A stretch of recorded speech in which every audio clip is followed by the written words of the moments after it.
Relative clause is a type of subordinate clause that generally modifies a noun or a noun phrase. Relative clause connects ideas by using pronouns or non-finite verbs that relate to something previously mentioned and allows the writer to combine two independent clauses into one sentence.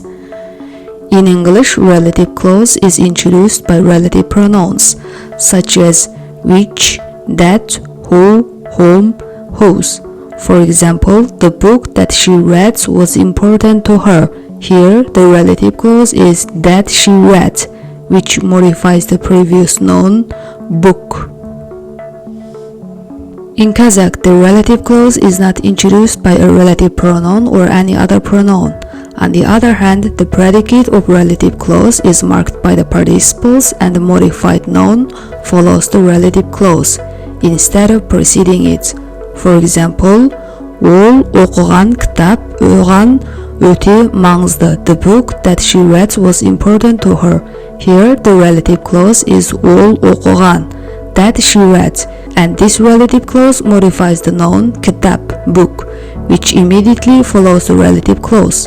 In this video, we are going to learn how to make relative clauses in Kazakh. In Kazakh, the predicates of relative clauses are marked by the participle markers ghan and атын or iten. Simply put, you need to add these participle markers to the predicate of the relative clauses. For instance, мен көрген адам бұл емес. This is not the person whom I saw. In this example, the relative clause is мен көрген, whom I saw, and its predicate is көрген, where the verb kör, to see, is marked by the participle marker gen. Adam, person, is a head noun that is modified by the relative clause мен көрген, and the head noun or modified noun must follow the relative clause. The word order in Kazakh relative clauses is exactly the opposite of that in English. There is one more example. Biz баратын қала қай қала? What is the city that we are going? In this sentence, the relative clause is biz баратын, that we are going, which identifies the head noun қала, city. Having explained the structure of the relative clause, now the question is how do we choose the participle suffixes? There are two different types of participle suffixes, the traditionally known as perfect participle, ған, ген, қан, кен, and the present participle, атын, етін, iten, or iten. The following tables conclude the use rules for the use of participle suffixes. As for the perfect participle, ған, ген, қан, кен, after the stem endings of vowels z, j, m, n, l, ng, and the e, the variants ған and gen follow them according to the last syllable of the stem. Example, оқыған, have read, барған, have gone, көрген, have seen, білген, have known. The forms қан and кен attach to the stem final voiceless consonants. Example, жатқан, have laid down, айтқан, have said, біткен, have finished, кеткен, have left. As for the use of the present participle, атын, етін, iten, and the iten. If the verbs end in vowels, you add iten or iten depending on the last syllable. Example, тыңдайтын, will listen, сөйлейтін, will speak. If the verbs end in consonants, the forms атын or iten should be added. Example, баратын, will go, келетін, will come. I have made a separate video about the participles in Kazakh. If you are interested, please check the description below.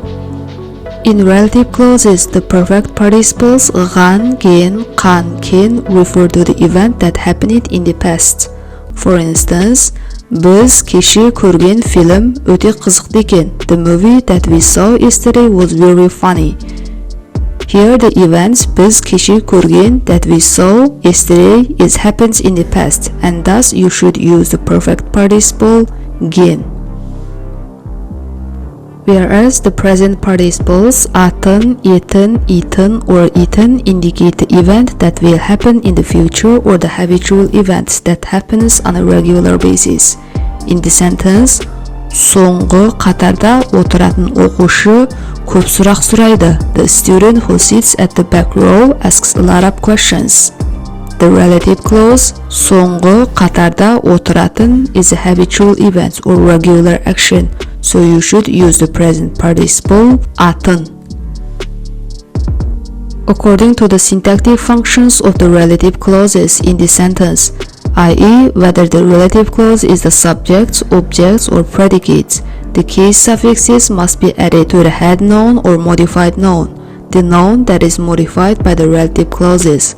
For example, мен сүйіп тыңдайтын әнші Michael Jackson. The singer whom I love is Michael Jackson.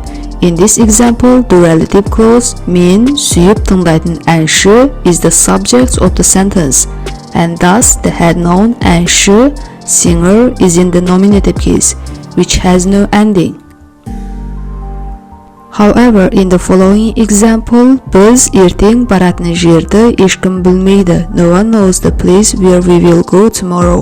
The relative clause biz ертең баратын жерді, the place where we will go tomorrow, is the direct object of the main predicate білмейді, knows, so that the head noun of the relative clause жерді, the place, is in the accusative case the.